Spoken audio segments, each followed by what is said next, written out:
Tengan todos muy buenos días. El día de hoy vamos a iniciar con una ponencia referida a lo que es la seguridad y salud en el trabajo, pero vinculada a lo que son obreros municipales del Perú.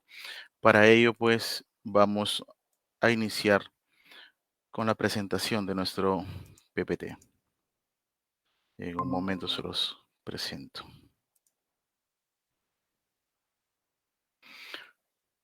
Muy bien, tal como les había comentado, justamente lo que vamos a abordar el día de hoy se encuentra vinculado a lo que son obreros municipales en materia de seguridad y salud en el trabajo. Para ello, pues, vamos a revisar un momento lo que es el marco legal vigente. Y para ello, pues, debemos entender de que nosotros, para poder hablar de un tema de seguridad y salud en el trabajo, siempre debemos de ubicar, en este caso, las disposiciones legales que son de forma general o que vienen dados en principio, por un dispositivo legal con rango de ley. En este caso, vamos a abordar la ley 29783, que es la ley de seguridad y salud en el trabajo. En adición, también resulta aplicable el decreto supremo número 05 del 2012, que aprueba en este caso el reglamento de la ley de seguridad y salud en el trabajo. Por consiguiente, corresponde citar al decreto supremo número 017 del 2017, en el cual aprueba en este caso el reglamento de seguridad y salud en el trabajo de los obreros municipales del Perú. En adición, existen otros dispositivos normativos, dada la coyuntura y dado los diferentes factores de riesgo. Tenemos la resolución ministerial 375 del 2008, que refiere a las disposiciones o normativas básicas de ergonomía y procedimientos de evaluación de riesgo disergonómicos, y adicionalmente la resolución ministerial 448 del 2020 del Ministerio de Salud, en el cual, por un lado, deroga la resolución ministerial 239 y aprueba, por otro, el documento técnico denominado Lineamientos para la Vigilancia y Salud de los Trabajadores con riesgo de exposición al COVID-19, y entre otros dispositivos que puedan resultar aplicables justo a la actividad. Para ello debemos recordar que nos precisa, en este caso, la Ley de Seguridad y Salud en el Trabajo. ¿Cuál es su objetivo? Y tiene como objetivo, pues, promover una cultura de prevención de riesgos laborales. Es decir, lo que se busca es que el empleador propiamente, sabiendo que cuenta con el deber de prevención, deba realizar una gestión adecuada de los riesgos y, por tanto, la disposición normativa, en este caso la ley 29783, le precisa que él es un garante y debe garantizar las condiciones que protejan la vida, la salud y el bienestar de los trabajadores y aquellos que, no teniendo un vínculo laboral, se encuentran dentro de su centro o de su ámbito de labores. Por su lado, el Estado, a través de SUNAFIL, respecto a lo que es el régimen de la actividad privada, el 728, que en este caso se encuentran los obreros municipales, pues se encargan de lo que es la fiscalización y control. Adicionalmente, corresponde por el lado de los trabajadores y sindicatos que deban participar de forma oportuna dentro del sistema de gestión de seguridad y salud en el trabajo.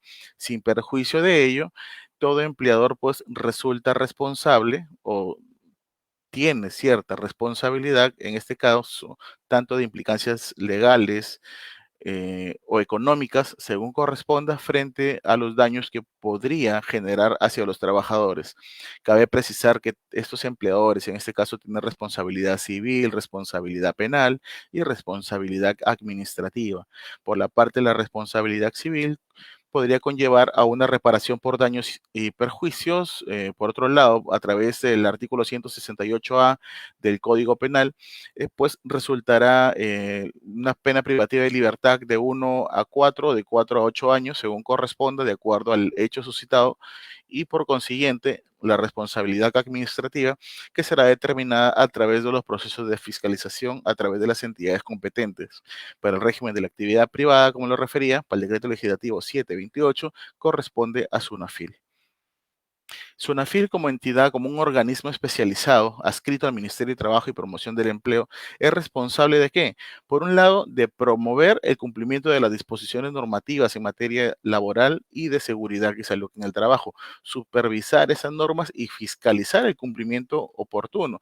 No solamente fiscalizar, sino también brindar asesoría técnica, realizar investigaciones, proponer emisión de normas y justamente lo que busca, pues, en ese caso, a través de este accionar es cumplir con lo que señala el objetivo de la Ley de Seguridad y Salud en el Trabajo, que es promover, en este caso, una cultura de prevención de riesgos laborales a lo largo de todo el país.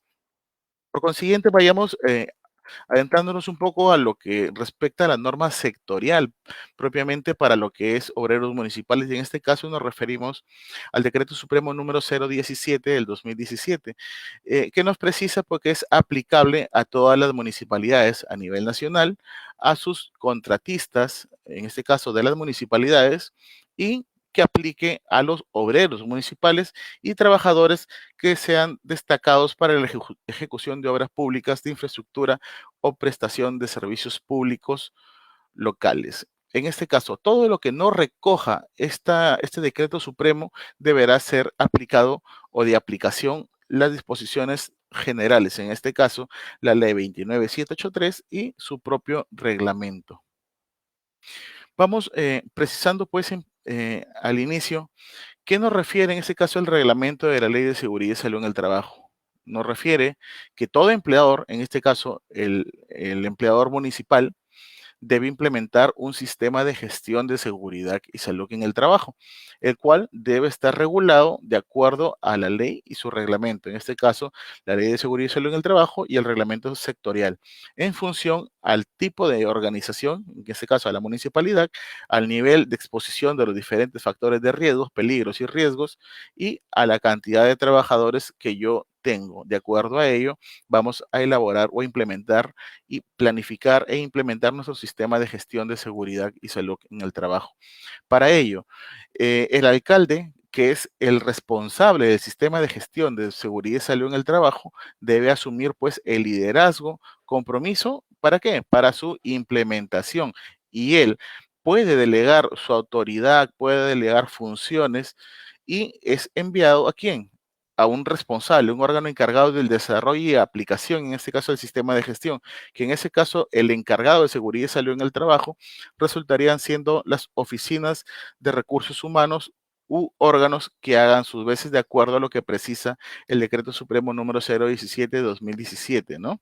Así como aquellas otras disposiciones que hayan sido contenidas a través de ese cuerpo normativo.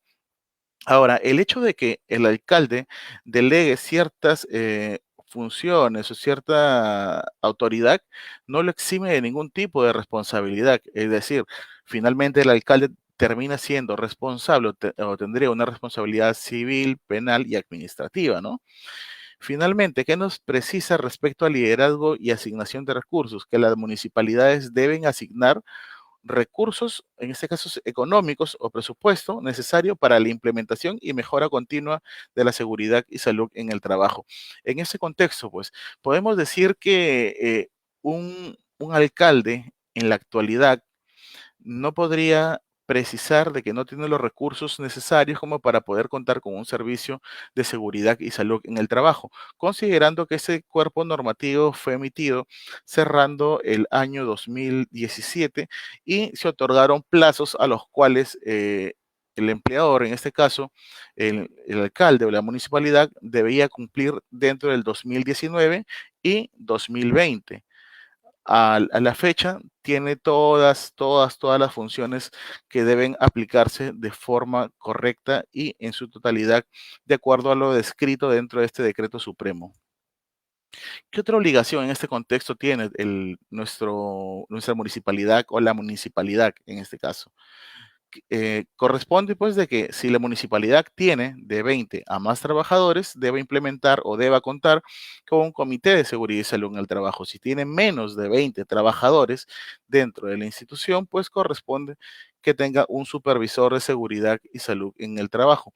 ¿Cuáles son los requisitos para ser miembro del comité? Existen tres requisitos. Uno de ellos es ser trabajador del empleador principal. Significa de que aquella persona que no tenga un vínculo contractual con el empleador, en ese caso con la municipalidad, no podría participar ni como parte del comité ni como supervisor de seguridad y salud en el trabajo para ser elegido como tal. Por otro lado, que deba tener como mínimo 18 años de edad y de preferencia, ya estamos hablando de un requisito facultativo, que deba contar con capacitaciones en temas de seguridad y salud en el trabajo. En ese contexto, pues vamos a recordar aquí algo de que lo que nos precisa, si vamos a tener un comité de seguridad y salud en el trabajo, este comité es bipartito y paritario. Son dos partes y está compuesto por el mismo número de personas que estarían dentro de este comité. Mínimo lo conforman 4 personas y un máximo de 12 personas. En este caso, si el mínimo es 4, correspondería que en este caso el titular, el ministerio, perdón, en este caso la municipalidad, disponga de 2 personas, elija dentro de su personal de dirección y confianza, elija a 2 personas y determine la participación de 2 personas y los trabajadores elijan a 2 personas que puedan participar como sus responsables, como parte de representantes y adición tengan sus miembros suplentes.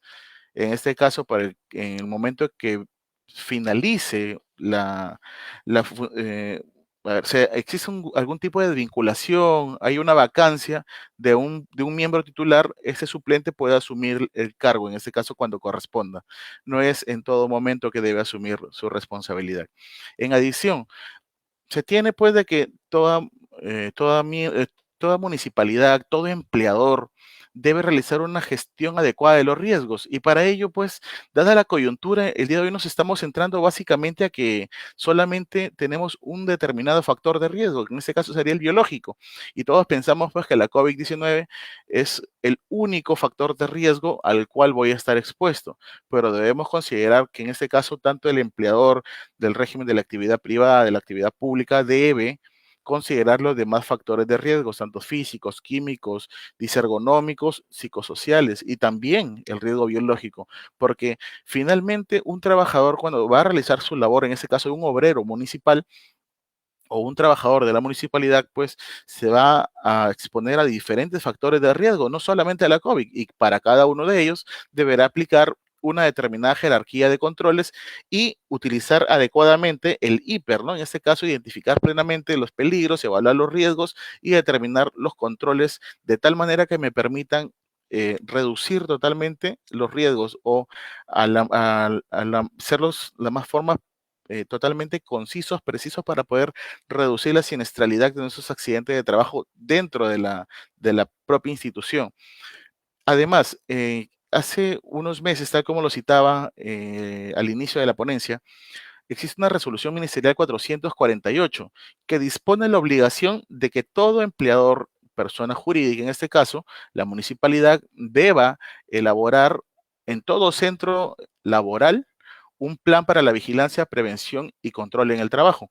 En este caso, estamos refiriéndonos al plan para la prevención de la COVID y para lo cual pues se precisa de que para todos sus trabajadores a través del servicio de seguridad y salud en el trabajo deberá elaborar este plan, considerando 7 lineamientos, los cuales voy a mostrarles un momento más adelante, y una vez que este servicio lo elabore, deberá ser remitido al comité o al supervisor de seguridad y salud en el trabajo según corresponda en concordancia con el número de trabajadores y deberá aprobarlo este último en un plazo máximo de 48 horas. Ahora, vamos a establecer una diferencia aquí. Por un lado nos dicen servicio de seguridad y salud en el trabajo y un supervisor de seguridad y salud en el trabajo. Si yo tengo una municipalidad que tiene menos de 20 trabajadores, es decir, tiene hasta 19 trabajadores, ¿debe contar con un servicio de seguridad y salud en el trabajo? La respuesta es sí, al igual que todo empleador. Y para ello, pues, estaría el servicio de seguridad y salud en el trabajo compuesto al menos por 2 partes, ¿no? Por un lado tenemos el responsable de la salud ocupacional, que en este caso puede ser un licenciado en enfermería o un médico ocupacional, y por otro lado tenemos un especialista en seguridad y salud en el trabajo. Y ese especialista de seguridad y salud en el trabajo a veces le denominan practicante de seguridad y salud en el trabajo, le denominan analista, asistente, prevencionista de riesgo, le denominan supervisor de seguridad y salud en el trabajo, jefe de seguridad y salud en el trabajo, gerente de seguridad y salud en el trabajo, entre otros nombres de acuerdo a los perfiles de cada institución.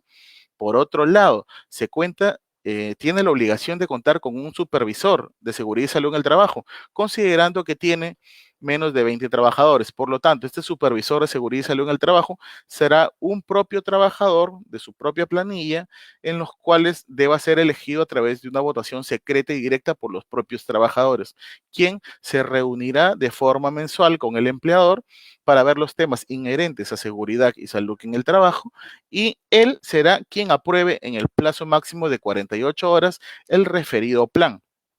Adicionalmente, una vez que la municipalidad apruebe su plan, lo reenvía o lo envía en este caso con un acta de aprobación de este plan, y lo adjunta y lo envía al correo empresa@minsa.gov.pe. Una vez enviado, debe enviar este plan también en forma física o en forma digital a cada uno de sus trabajadores, y ello bajo cargo.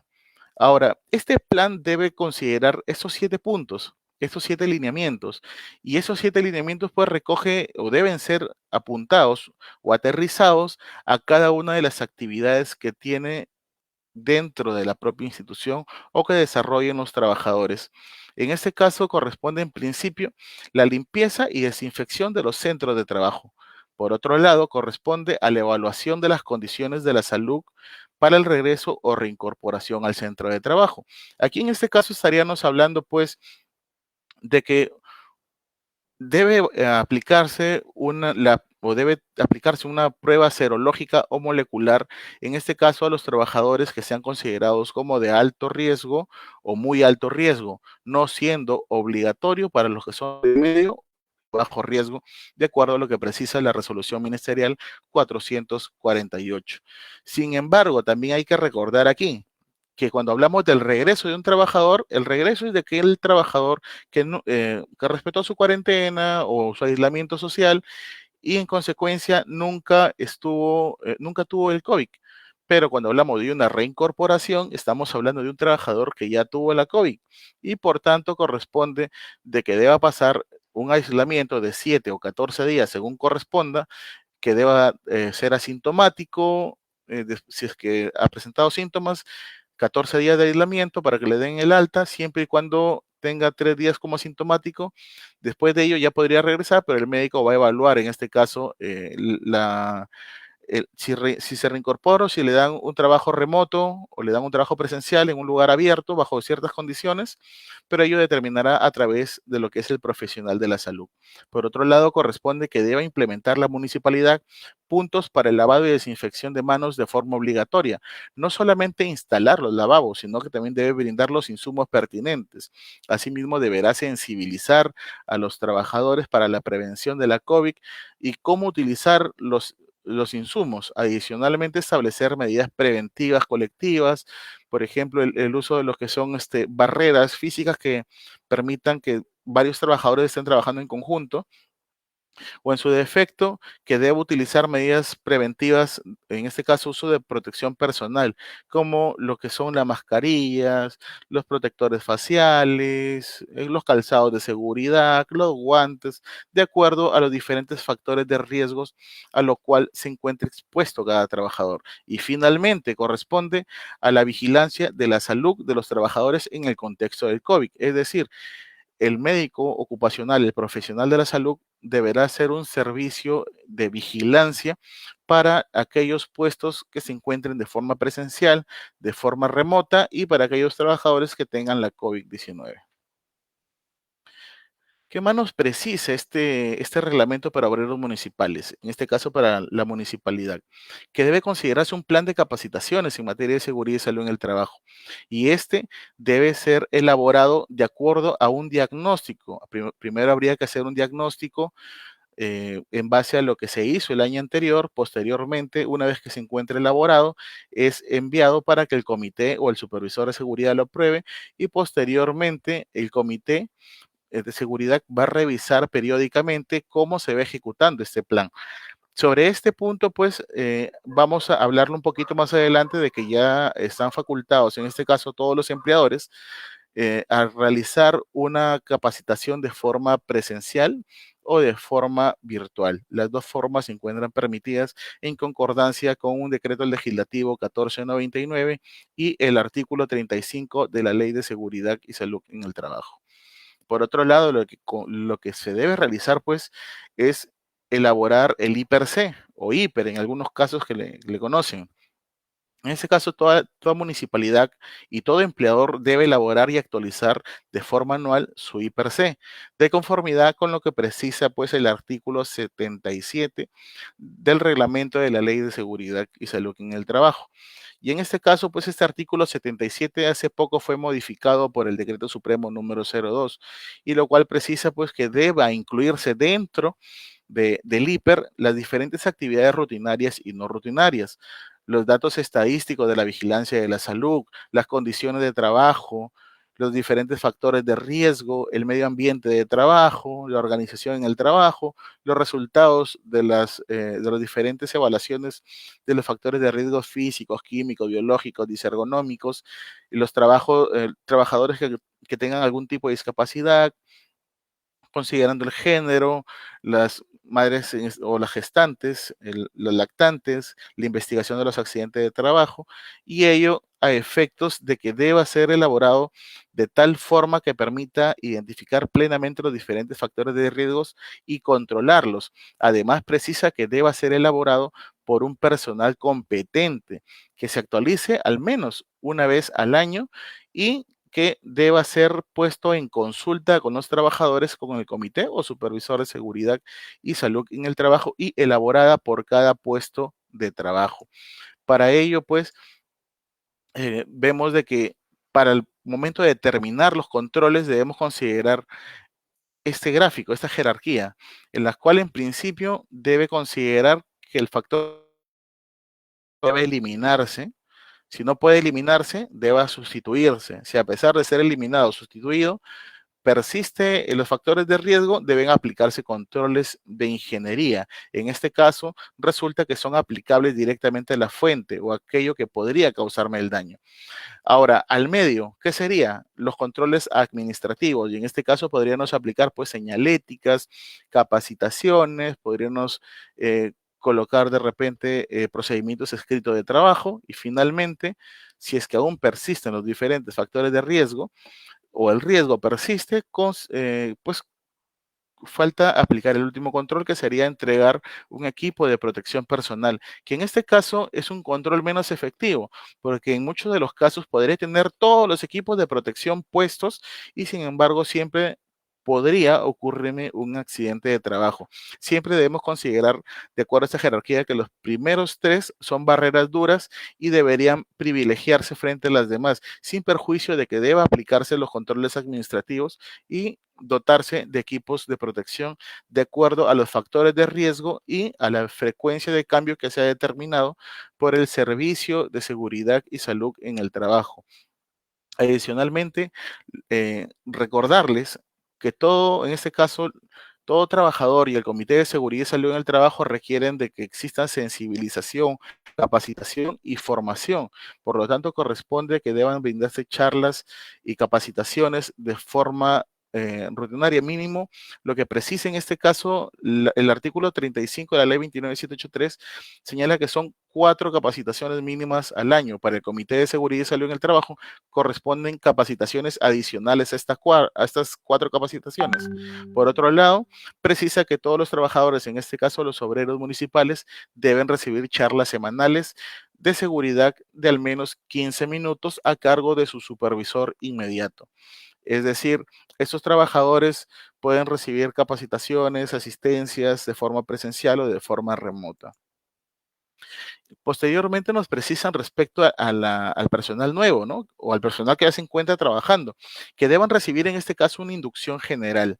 Posteriormente, bueno, en este caso la inducción general recogerá pues orientaciones generales valga la redundancia, de acuerdo a lo que significa la seguridad y salud en el trabajo, sin perjuicio que en la inducción específica deba determinar o aplicar capacitaciones que vayan relacionadas directamente al puesto de trabajo en el cual va a ejercer su labor, ¿no? Y básicamente los diferentes factores de riesgo con los cuales va a estar enfrentado este trabajador.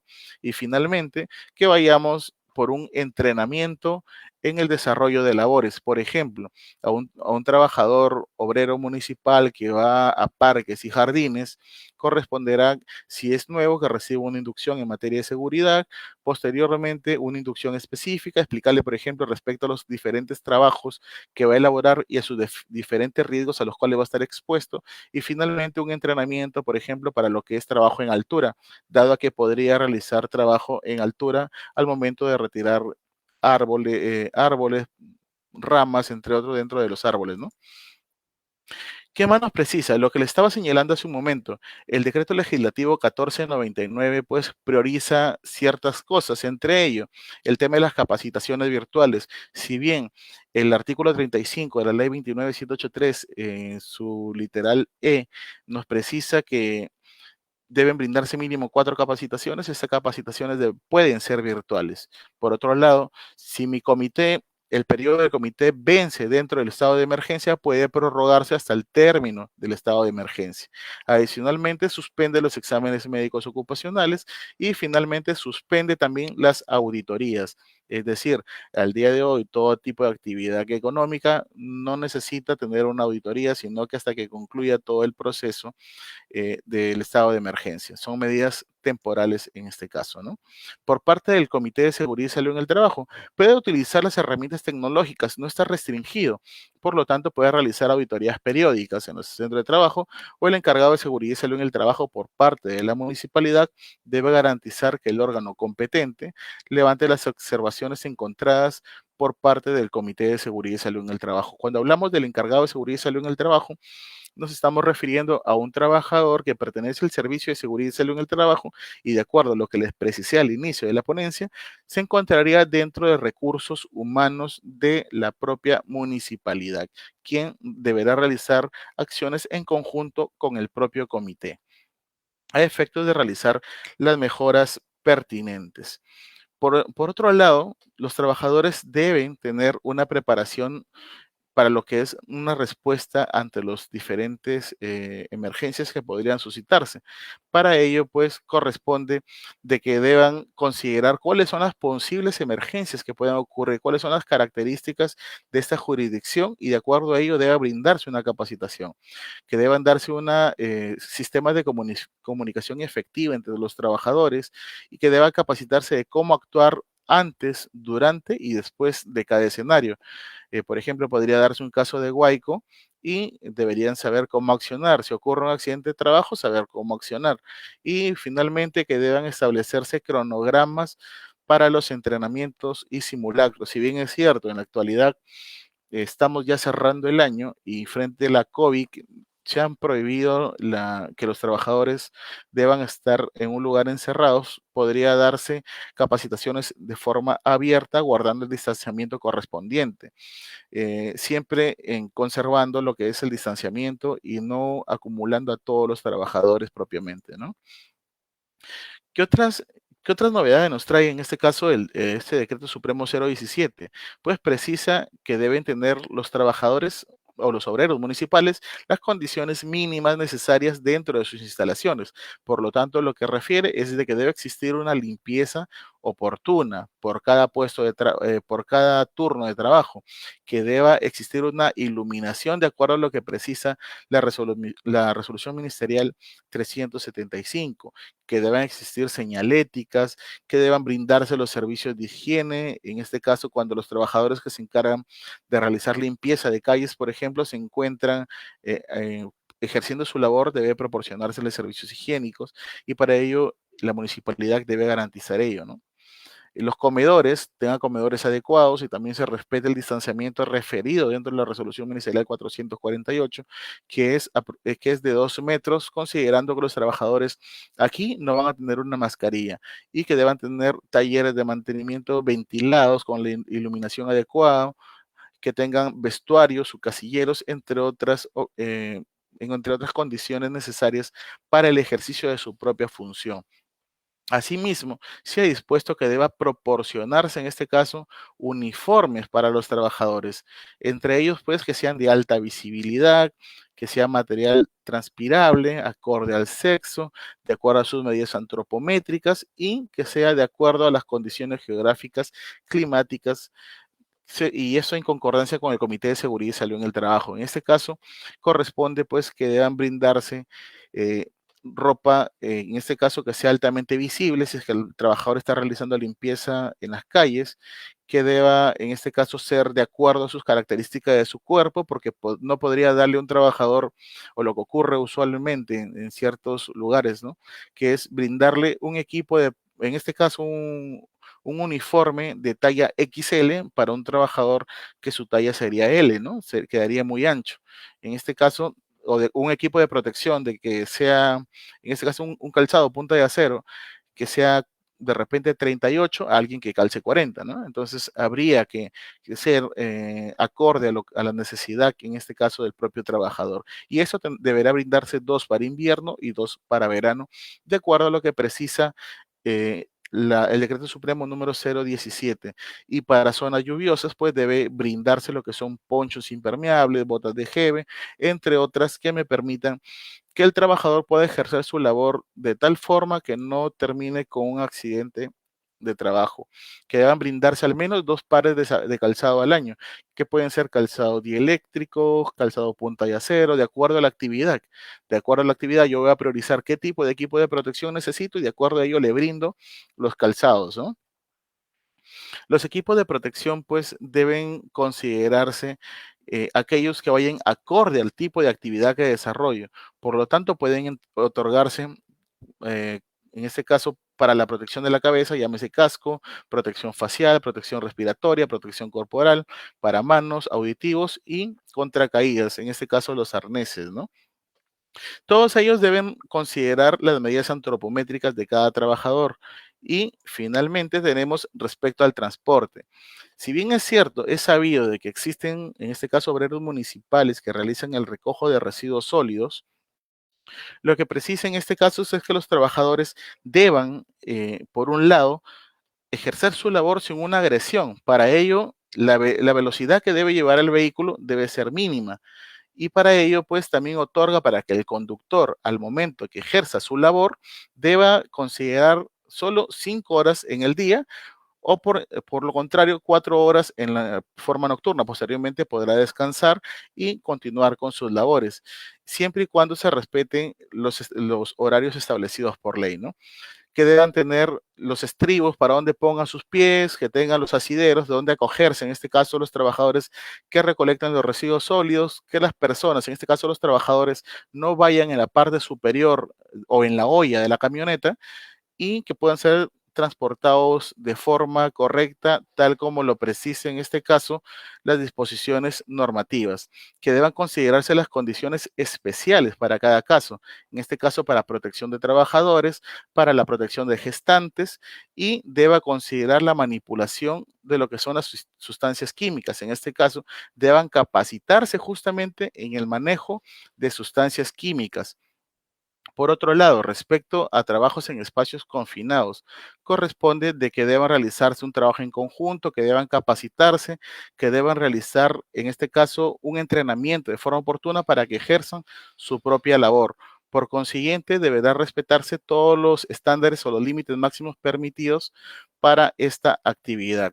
Para el trabajo de altura, pues brindarse los equipos de protección pertinente a efectos que puedan, en este caso los trabajadores, ejercer su labor de forma correcta.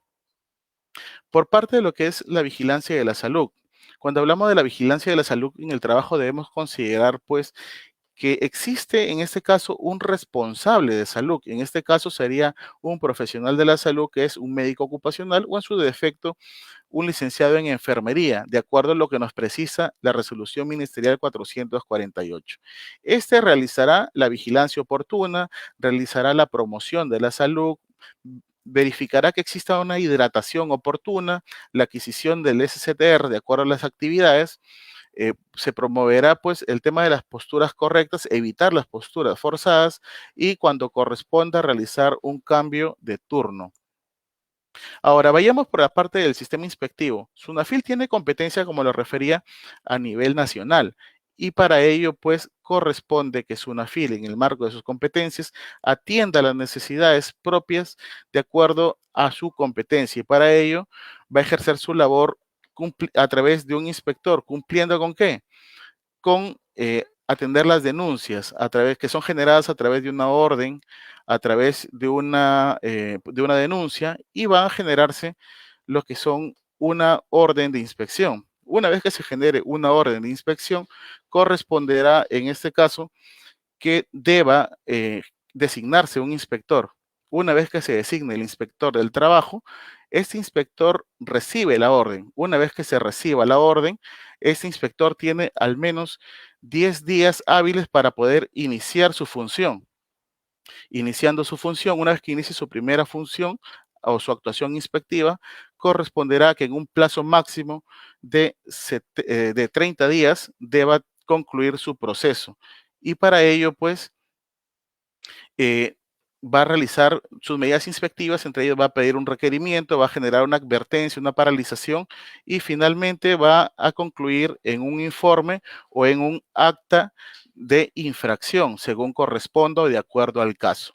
En esta oportunidad, pues debemos precisar que si el empleador ha sido diligente, por un lado podrá concluir su actuación inspectiva a través de un informe en este caso, en un informe cuando no se ha advertido de ninguna infracción normativa. Sin embargo, si el inspector ha evidenciado de que hay materias que han sido consideradas insubsanables o se ha infringido la norma, pues corresponderá que se emita una acta de infracción y esto será de acuerdo a lo que lo precisa una determinada tabla, ¿no? Y para ello, pues, tenemos ciertas consideraciones. La infracción, para poder ser determinada como tal, deberá evidenciarse la tipificación de las infracciones.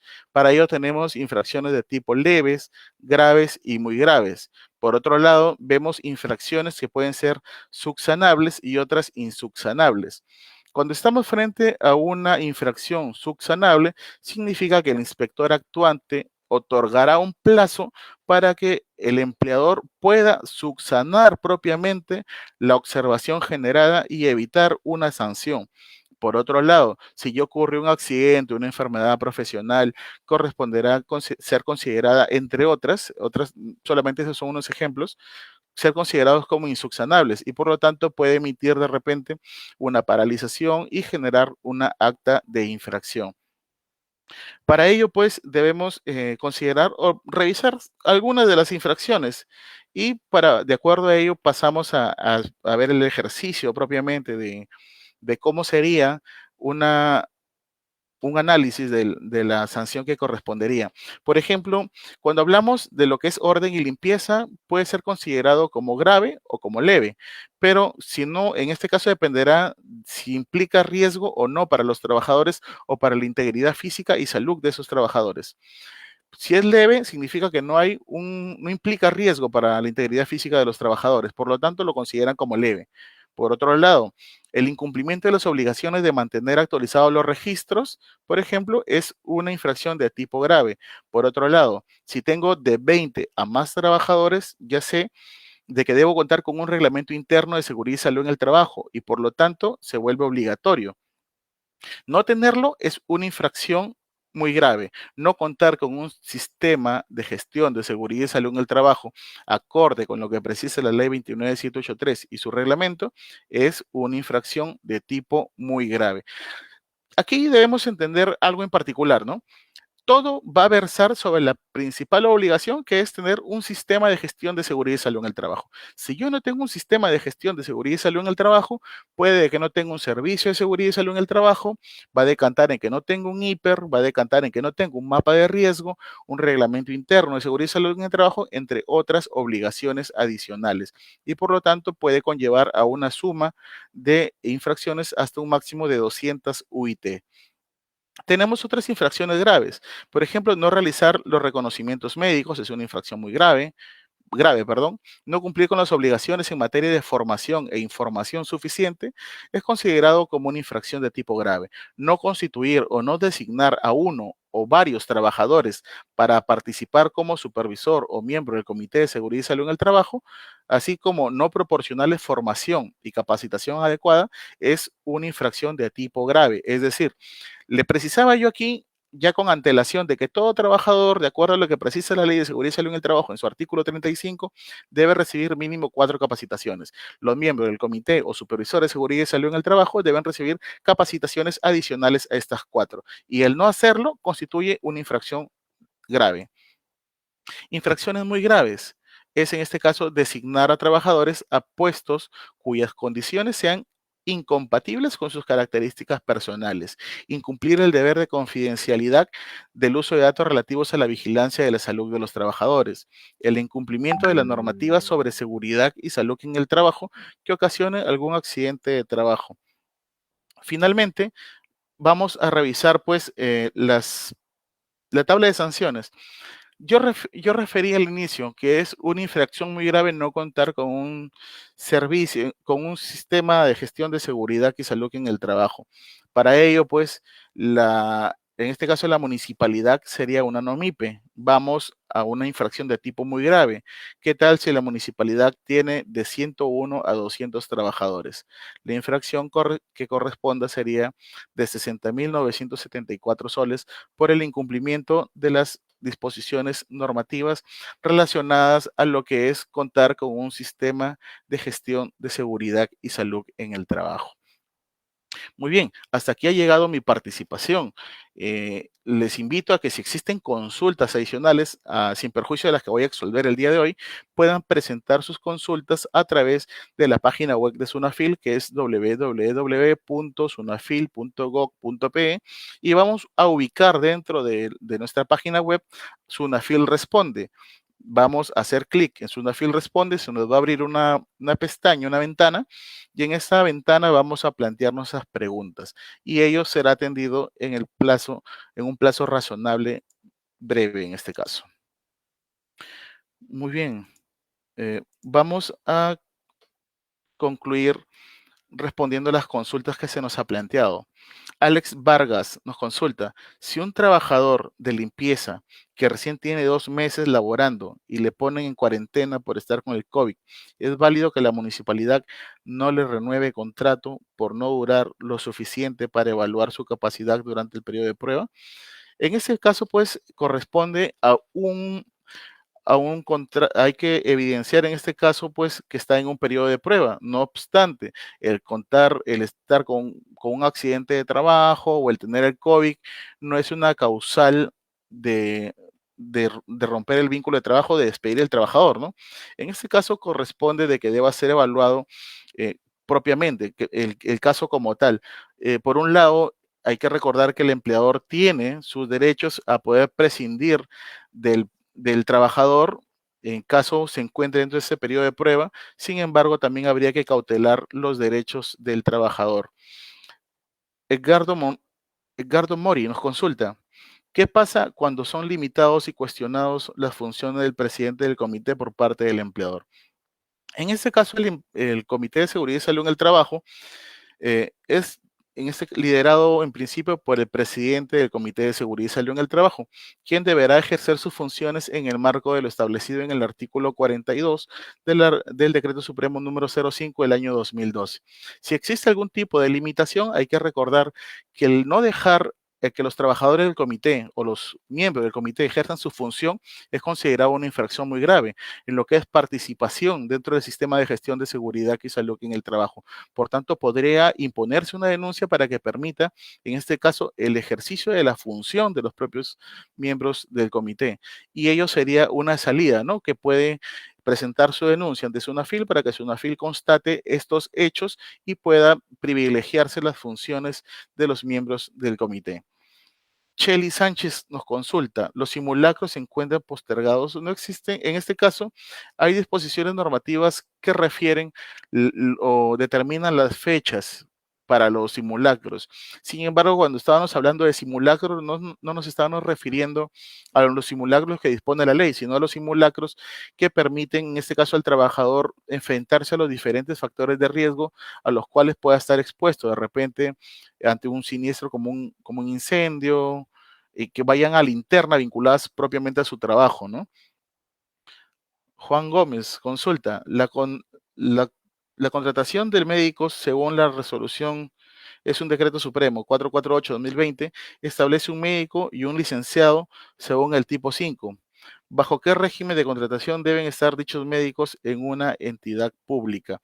Muy bien, en este caso, frente a la entidad pública hay que considerar que se rigen bajo sus propias normas, en este caso a través de lo que disponga a servir. Para ello podría utilizar los diferentes medios de contratación, que puede ser un CAS, podría ser 728, de acuerdo a lo que precise su estructura, su MOF y su CAP en este caso. Ani Hurtado nos consulta. Si la empresa es un consorcio formado por 5 empresas, puede tener un solo comité, un solo encargado de seguridad, un solo plan y un reglamento. Ani, en base a esta pregunta, pues habría que considerar que todo empleador, toda persona jurídica debe contar con un sistema de gestión y también con sus demás documentos. Pero el servicio de seguridad y salud en el trabajo puede ser propio o común a ellos. Por lo tanto, frente al consorcio sí podría tener un servicio en común. Sin embargo, cada empresa debe ser responsable por su propia documentación y contar con un servicio de seguridad y salud en el trabajo. Francisco Yacta nos consultas. Ahora, en la pandemia, no es obligatorio realizar examen médico. Si en este caso hay excepciones, está dentro del artículo 9 del decreto legislativo 1499, donde nos precisa pues de que existe una suspensión para los exámenes médicos, por ejemplo, de ingreso, pero lo del retiro no, y con excepción también de las actividades que sean graves, perdón, de riesgo alto. Isaac Calderón nos consulta, ¿cuáles serían los requisitos imprescindibles para elegir a un supervisor de una microempresa? Todo empleador, en este caso, tiene a sus trabajadores y dentro de sus trabajadores pueden participar como supervisor de seguridad y salud en el trabajo, siempre que tenga menos de 20 trabajadores. En este caso corresponde pues los requisitos, el número uno, ser mayor de 18 años. El requisito número dos es que el trabajador, que sea un trabajador del propio empleador. Y el tercero que yo les refería era de preferencia contar con capacitaciones. Sin embargo, puede ser obviado, pero esos dos primeros sí son obligatorios. Tenemos a Stephanie Palma, nos consulta. En el caso de un personal se rehúse a usar equipos de protección, y ponga en riesgo su vida y salud y la de sus compañeros, ¿qué medidas se pueden tomar? En este caso, dentro del decreto legislativo 728 se han precisado el vulnerar las normas en materia de seguridad y salud en el trabajo. Aparte, el empleador tiene sus propias sanciones y ante ello podría seguir un proceso adecuado de sanción, en este caso el trabajador, emitirle un memorándum de llamada de atención, o según corresponde a la gravedad, que emitir algún tipo de sanción. Pero para ello, pues, debe enmarcarse en el marco de la legalidad propiamente, ¿no? Y de acuerdo a ello ser sancionado. Para ello, yo le sugiero que revise las sanciones que se encuentran tipificadas dentro del decreto legislativo 14, perdón, dentro del decreto legislativo 728. Y ahí van a encontrar la tipificación de cuáles serían las sanciones en materia de seguridad y salud en el trabajo. Dice al Rogelio Chalco nos consulta, a los sospechosos que se envían a aislamiento, ¿quién les otorga el permiso de descanso médico? En este caso corresponde al médico ocupacional o en su defecto al médico tratante. Ellos serían quien otorguen el descanso médico según lo que nos refiere la resolución ministerial 448. Dice Meli Serrano, nos consulta, ¿qué pasa si de los 25 trabajadores, 15 son jornaleros y no tienen ningún vínculo laboral con la empresa? ¿Es obligatorio la formación de un comité? A ver, consideremos, en principio todo trabajador debe estar en planilla. En segundo lugar, si es que no existe un vínculo laboral, sino solo una relación extracontractual, no existe la obligación de contar no existe un vínculo laboral. Y si no existe un vínculo laboral, no existe la obligación, por lo tanto, como para un comité. Si yo digo, son jornaleros, pero están en planilla, si están en planilla, entonces tienen la obligación de contar con un comité o un supervisor de seguridad y salud en el trabajo, siempre que se encuadre dentro de esta tipificación inicial, ¿no? Si tiene de 1 hasta 19 trabajadores, corresponde un supervisor de seguridad. Si tiene de 20 a más, un comité de seguridad. Pero habría que ver si es que evaluar en este caso si es que existe más bien una desnaturalización de su contrato por parte de los trabajadores y en consecuencia deba brindarse en este caso o pasar a la planilla del propio empleador. Sin perjuicio de ello, si no existe en realidad ningún vínculo, debe generar o continuar con su supervisor de seguridad sin ningún inconveniente, llevando el proceso que nos precisa la ley. Muy bien, eso ha sido todo para conmigo. Que tengan un excelente día. Hasta luego.